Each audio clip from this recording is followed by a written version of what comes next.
આજના જમાનામાં એક વ્યક્તિ કોઈના કહેવાથી સહેજ જાગી જાય તો આપણને એમ થઈ જાય મોટો ચમત્કાર કરી દીધો.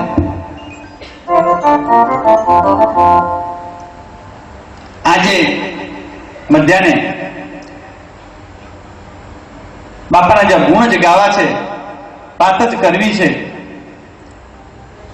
એ વખતની વાત કરી. હું તો વર્તમાન સમયની વાત કરું. મારો એક ભાણેજ ગાંધીનગર વકીલ તરીકેની ફરજો બજાવે, એનો ધંધો કરી અને કમાઈ મારી પાસે આવ્યો એક વાર અને કે મારે લંડન જવું અને કાયમી થઈ જવું, શું કરું? મારી પાસે તો એક જ આંધળી દોટ છે, જલારામ બાપા, બાકી મને નથી ખબર પડતી. તો કે એવી બાધા રાખું કે બૂટ મારા પગમાંથી કાઢ્યા નથી, પણ ખરા બપોરે વૈશાખ મહિનામાં ખુલ્લા પગે ચાલતો વીરપુરે જો વાત બની જાય તો. પણ મને નથી લાગતું કે મામા આ પ્રસંગ સત્ય સાબિત થાય. કહેવાની જરૂર નથી, બાધા રાખી. મને એને કહ્યું કે જલારામ બાપાએ કામ કર્યું હું કેમ માનું?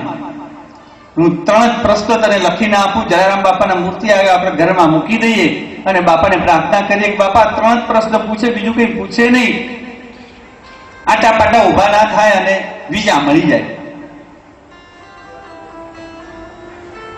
મિત્રો, એ જ 3 જ પ્રશ્ન પૂછાયા અને બીજા મળી ગયા.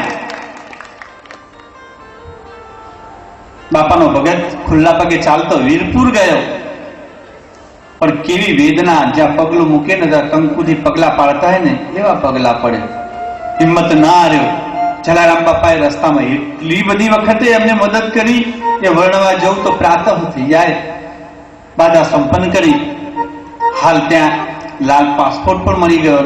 એમનો આજે ફોન આવ્યો ને મને કહ્યું કે મજાની જલારામ બાપાની તમે કથા કરી અને મને લાભ ના મળ્યો, મને બહુ દુઃખ થયું મામા. પણ જલારામ બાપાને મારા વતીની પ્રાર્થના કરજો કે ક્યારેક વિદેશમાં આવીને મારી ખબર કાઢી જાય, અમને ખૂબ આનંદ થશે. અને આ શબ્દો જયારે એને ટેલિફોનિક વાતો મને કહ્યા ત્યારે મજાનું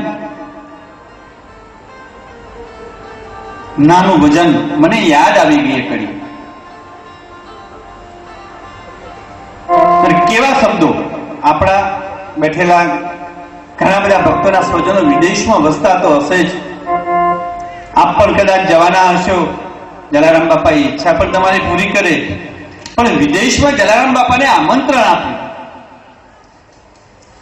રૂડા આમંત્રણ હોય અને જલિયો બાપો ન જાય એવું કેમ બને? પણ કાલી ગયેલી ભાષામાં